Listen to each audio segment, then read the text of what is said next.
students, welcome to the Sapna's Homeschooling YouTube channel, and today we are going to solve Walk a Little Slower Poems English Workshop, and this poem is from your 9th standard My English course book. So let's start to solve this English workshop. नमस्कार विद्यार्थ्यांनो, मी आहे Sapna teacher आणि मी आज तुमच्या सोबत हा English workshop सोडवणार आहे.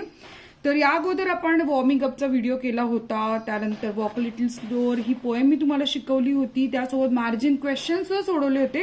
आता आपण इंग्लिश वर्कशॉपचे क्वेश्चन सोडवतोय. तर फर्स्ट क्वेश्चन आहे रीड द पोएम अलाउड. सगळ्यात पहिलं काम करायचं, मोठ्यानं ही कविता वाचायची, म्हणजे तुमचे उच्चारही स्पष्ट होतील, तुम्हाला कशी म्हणायची कविता तेही समजेल आणि त्यासोबत आपली प्रॅक्टिस पण होईल. ठीक आहे, तर आपण सुरू करूया, ही कविता म्हणायला सुरुवात करूया. Walk a little slower, daddy. Walk a little slower, daddy, said a little child so small. I'm following in your footsteps and I don't want to fall. Sometimes your steps are very fast, sometimes they are hard to see. So walk a little slower, daddy, for you are leading me. Someday when I am all grown up, you are what I want to be. Then I will have a little child who shall want to follow me. And I would want to lead just right, and I know that I was true. So walk a little slower, daddy, for I must follow you. Author unknown. आता इथे कविता मी म्हणण्याचा प्रयत्न केलाय. तुम्ही तुमच्या वेगळ्या पद्धतीने चाली लावू शकता. चाल लावण्याचा एवढाच फायदा असतो की आपली कविता पटापट पाठ होते, बाकी काही नाही. ठीक आहे, तर आता आपलं कविता म्हणून झालेली आहे. सेकंड क्वेश्चन आहे, put the words given in brackets in the proper blanks. So now we have to write this words here according to the poem. जसं पोएम मध्ये सांगते त्याप्रमाणे आपल्याला हे शब्द इथे लिहायचे आहेत. तर पहिला आहे A, the dash dash is talking to its dash dash. कोण कोणासोबत बोलते आता इथे? The child is talking to its father. Second आहे, the dash dash is leading and the dash dash is following. कोण लीड करते आणि कोण फॉलो करते? आन्सर खूप सोपं आहे, the father is leading and the child is following. C आहे, some day the dash dash will become a dash dash. Someday child will become a father, कारण एके दिवशी चाइल्ड बनणार ना, वडील. डी आहे, the dash dash does not wish to fall while following its dash dash. कोणाला पडायची इच्छा नाही कोणाला फॉलो करताना, तर सोपं आहे, the child does not wish to fall while following its father. हे कशा पद्धतीने लिहायचं बघा. The child is talking to its father, the father is leading and the child is following. C, someday the child will become a father.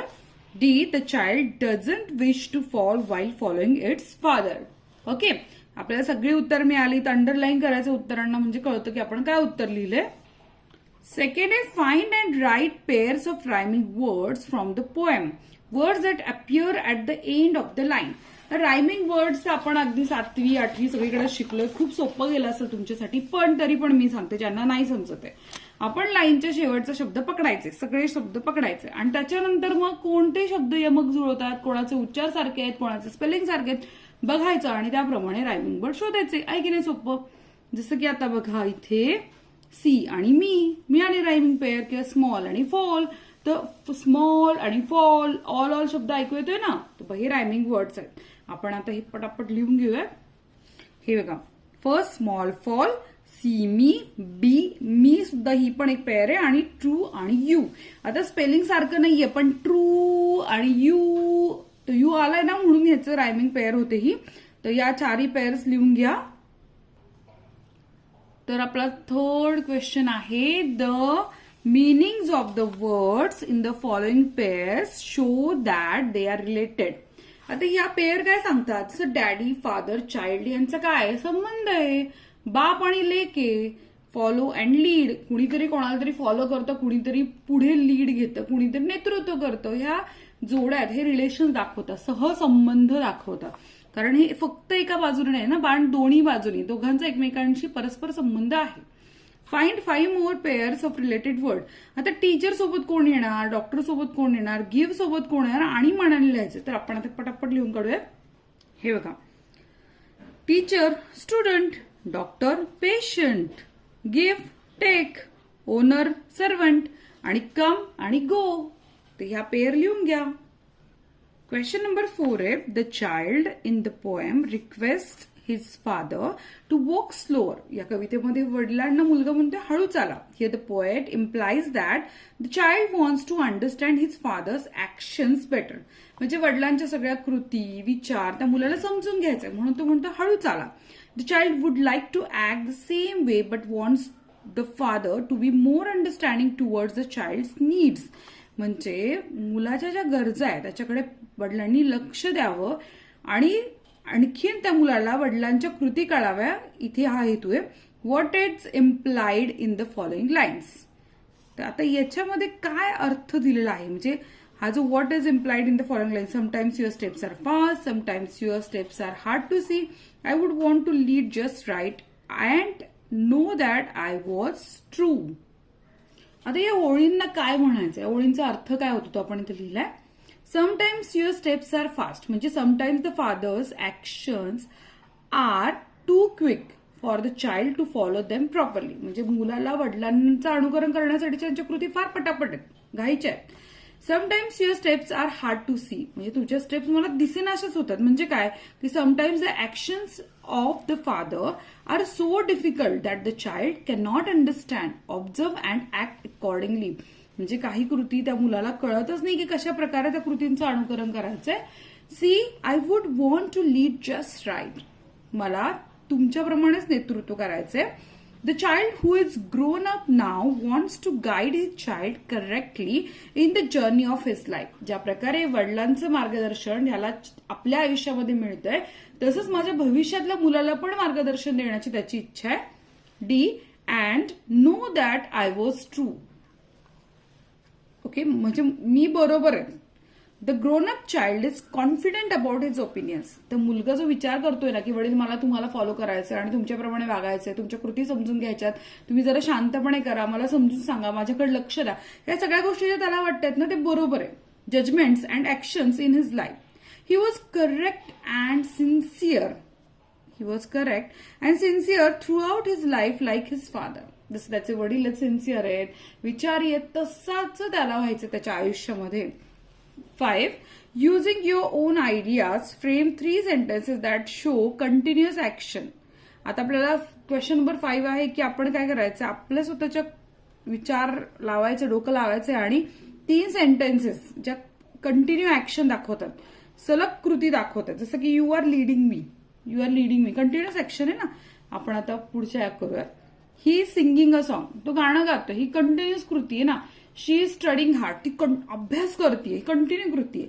They are following me, ते माझा पाठपुरावा करतायत, पाठलाग करतायत किंवा मला आदर्श मानून चाललं, जे काय असेल ते.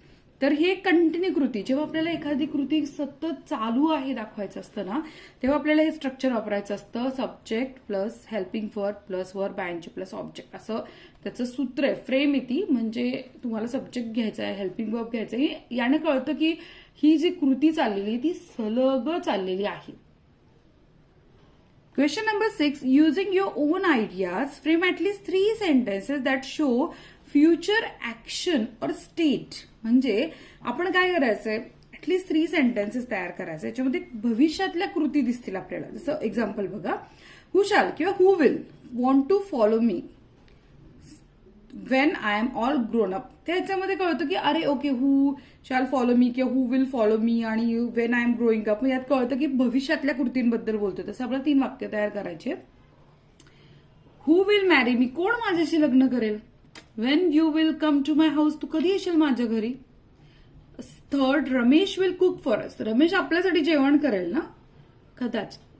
टीचर विल आस्क क्वेश्चन, आज शिक्षक प्रश्न विचारणार आहेत. या सगळ्या वाक्य जे आहेत ना भविष्यातल्या कृती दाखवतात. भविष्य दाखवताना शाल आणि विलचा वापर करणं मस्ट गरजेचं आहे. Question number 7. Discuss the following and write the summary of your discussion in the form of bullet points. आता डिस्कशन करायचं खालच्या मुद्द्यांवर, त्याची समरी बुलेट पॉइंट्स मध्ये लिहायची. बुलेट पॉइंट्स म्हणजे माहिती ना, ठोकळ्या असे गोल गोल. A, how are certain ideas, customs, knowledge passed on from one generation to the next.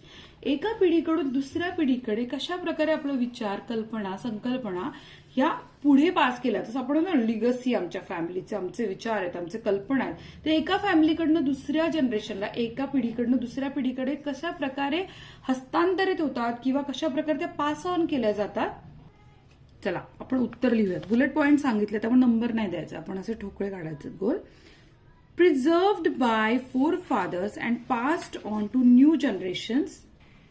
Second point is continued to exist till this date. Third, mythological literature, Vedas, folklores, fables and arts instilled culture values into them. Fourth point is known to them through celebrations of festival and religious ceremonies. Fifth point is every community wants to preserve their cultural heritage because of their conservative mindset. आता इथे आपण म्हटलं एका पिढीकडनं दुसऱ्या पिढीकडे कसं जातं, तर कसं एका पिढीकडनं दुसऱ्या पिढीकडे जाण्यासाठी आपल्या आजोबा, पंजोबा ते आपल्या एका पिढीकडनं दुसऱ्या पिढीकडे पास करत असतात. दुसरं काय, continue to exist till this day. आजपर्यंतच्या काळात आमच्या घराची ही परंपरा आहे, आमची ही चालीरीती, आम्ही हे असं करतो, आम्ही गणपती असा बसवतो, आम्ही कशा प्रकारे पूजा अर्चा करतो, आम्ही अशा प्रकारे पठण करतो, काही असेल तुमचे धार्मिक विधी प्रत्येक जात धर्माचे, ते घरचे जसं करतात तसं आपण फॉलो करतो ना. Known to them through celebrations of festival, religious ceremonies. आणि every community wants to preserve their cultural heritage. आपला जो सांस्कृतिक वारसा आहे ना, तो प्रत्येकाला सांभाळून ठेवायचा वाटतो. या प्रकारे आपण एका पिढीकडनं दुसऱ्या पिढीकडे आपल्या सगळे विचार, आपलं कल्चरल हेरिटेज असेल सगळं ट्रान्सफर करतो.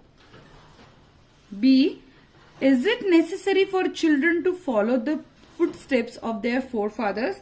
मुलांना गरजेचं आहे का की आपल्या वाडवडिलांचे, आपल्या आजोबा पंजोबांचे ज्या पावला पाऊल चालणं किंवा त्यांचे विचार, त्यांच्या कृती यांचा पाठपुरावा करणं किंवा यांच्या पावलावर पाऊल ठेवून चालणं हे गरजेचं आहे का? इफ येस, जर हे हो असेल तर का? Why is it sometimes necessary to change the old ways. आणि कधी कधी आपल्याला जुन्या चालरीती, पुराण पद्धती बदलाव्याशा वाटतात, तर का? हे सगळे प्रश्न आहे. पण मला जरा सांगा, तुम्हाला वाटतं का, तुम्ही या कवितेच्या मताशी सहमत आहात का? तुमचं स्वतःचं काय मत आहे मला कमेंट करून सांगाल का? मला कमेंट वाचायला खूप आवडतात, तुमचे विचार जाणून घ्यायला खूप आवडतात. मला नक्की कमेंट करून कळवा की तुमचं काय मत आहे. आपल्या आई वडिलांच्या पावला पाऊल ठेवून चाललं पाहिजे की स्वतःची वाट वेगळी केली पाहिजे, किंवा काय नेमकं तुमचं मत काय ते सांगा. आता मी माझे विचार इथं मांडलेत. Yes, it is necessary to follow the footsteps of our forefathers. आपल्या वाडवडिलांच्या पावलांवर, विचारावर चालणं मला योग्य वाटतं. बिकॉज याचं कारण मी माझं मांडलं, because of it's important in life and the moral values it involves. कारण याच्यामध्ये काही मोरॅलिटी असते ना, मॉरल व्हॅल्यूज असतात. Third, sometimes it is necessary to change the old ways because. आणि कधी कधी जुन्या पद्धती बदलणं गरजेचं असतं, कारण many of the traditions and customs are based on superstition. आणि अंधश्रद्धेवर आधारित ज्या चालीरीती प्रथा त्या बदलल्याच पाहिजेत. Which cannot be explained by reason or science. ज्या पद्धतींना कुठले शास्त्रीय कारण नाही सांगायला किंवा काही एक्सप्लेन नाही करू शकत, त्या चालीरीती पाळलंच पाहिजे असं काही बंधन आपण बदलू शकतो. Have to accept good modern ideas. आणि ज्या आधुनिक विचार आहेत ते प्रवाह पण आपल्याला स्वीकारलेच पाहिजेत. हो ना, ते माझं मत आहे. तुम्ही तुमचं मत मांडू शकता, उत्तर लिहू शकता, कारण हा ओपन एंडेड क्वेश्चन आहे जिथे तुम्हाला पूर्ण अधिकार आहे की तुम्ही तुमचं मत मांडू शकता. Question number 8, do you have a role model. तुमच्याकडे कोणी आदर्श व्यक्तिमत्व आहे का? What qualities do you appreciate in your role model. आणि त्या व्यक्तीमध्ये तुम्ही कोणती गुणवैशिष्ट्य बघता? Yes, I have a role model. हो, मला आहे रोल मॉडेल. आणि my role model is my father. माझे वडीलच माझे रोल मॉडेल, माझे आदर्श आहेत. He is known as best teacher in the school. आणि ते त्यांच्या शाळेतले बेस्ट टीचर होते. I appreciate his intelligence and hardworking. आणि मी त्यांच्या बुद्धिमत्तेचं आणि त्यांच्या कष्टाचं प्रचंड कौतुक करते. He is so simple in living. आणि अतिशय साधी राहणी त्यांची. His positive attitude always inspire me in every situation. आणि त्यांचं जी होकारात्मक विचारसरणी ती मला फार प्रेरित करते प्रत्येक परिस्थितीमध्ये. हे माझे रोल मॉडेल आहे. तुमचं रोल मॉडेल कोण आहे हो? कमेंट करून सांगा ना पटकन. Question number 9. Think of an occasion when you did not like the decision, actions of your family members, but realized later on that they were right. Write about in 5 or 8 lines. आता बघा, कधी कधी काय होतं, काही प्रसंग घडतात आणि तुमच्या फॅमिलीकडनं, तुमच्या कुटुंबाकडनं घेतलेला निर्णय तुम्हाला नाही आवडत, फार वैताग येतो, त्रास होतो. पण काही काळ गेल्यानंतर आपल्याला असं जाणवतं की अरे ते बरोबर होते, त्यांनी बरोबर सांगितलं होतं. असं कधी तुम्हाला अनुभव आलाय का? मी आता माझा अनुभव तुमच्यासोबत शेअर करते. One evening my all friends came to my house for inviting me for night camp. I was happy at that time. माझे सगळे मित्रमैत्रिणी आले, चल आपण नाईट कॅम्पला जाऊ. मी फार खुश होते. I ask my father and mother about my camp. मी विचारलं की चला आई वडिलांना विचारा कॅम्प बद्दल. My family didn't allow me for trip. माझ्या घरच्यांनी काय परमिशन दिली नाही मला जायला. आय वॉज सो अपसेट आणि मी इतकी नाराज झाले, उदास झाले. And I don't like their decision. आणि मला अजिबात त्यांचा निर्णय आवडला नाही मला न पाठवण्याचा. Next morning when I woke up I saw a message on my mobile. आणि मी दुसऱ्या दिवशी सकाळी उठले आणि माझ्या मोबाईलवर एक मेसेज होता that my friends were caught by police. आणि माझ्या मित्रमंडळीला पोलिसांनी पकडलं होतं. Reason is my friends were drunken on camp site. आणि माझे मित्रमंडळांनी दारू प्यायले होते. After reading that news I realize my family members were right. तेव्हा मला लक्षात आलं की हे मी खूप मोठ्या संकटातनं वाचली आहे आणि त्यामुळे मला खूप बरं वाटलं की माझे घरचे बरोबर होते. आता हे एक इन्सिडेंट झालेला आहे. तुम्ही तुमच्या पद्धतीनं तुमचे वेगळे इन्सिडेंट लिहू शकता. किती घटना घडतात आपल्या आयुष्यामध्ये, किती घटना घडतात, तुम्ही त्याबद्दल लिहू शकता आरामात. Question number 10. Within 2 minutes write as many phrases or sentences as you can using a little. आता अ लिटल वापरून तुम्हाला काय करायचं, फ्रेजेस लिहायचे आणि सेंटेन्सेस लिहायचे. A little later, a little higher, a little to the left, just a little, wait a little longer. चला आपण लिहूयात आता पटापट. A little improved, I found him a little smarter, a little confusion, quite a little milk, a little old lady, you just need a little bit of luck, a little smaller, a little earlier, move a little forward, I need a little more time, a little while. मग संपला आपला workshop. कसा वाटला? Video आवडला असेल तर like करा ना पटकन आणि चॅनलला सबस्क्राईब सुद्धा करा. सो पटापट सगळ्या प्रश्नांची उत्तरं सोडवा आणि कमेंट्स करून पण मला सांगा. भेटूयात नेक्स्ट व्हिडिओमध्ये. Bye bye.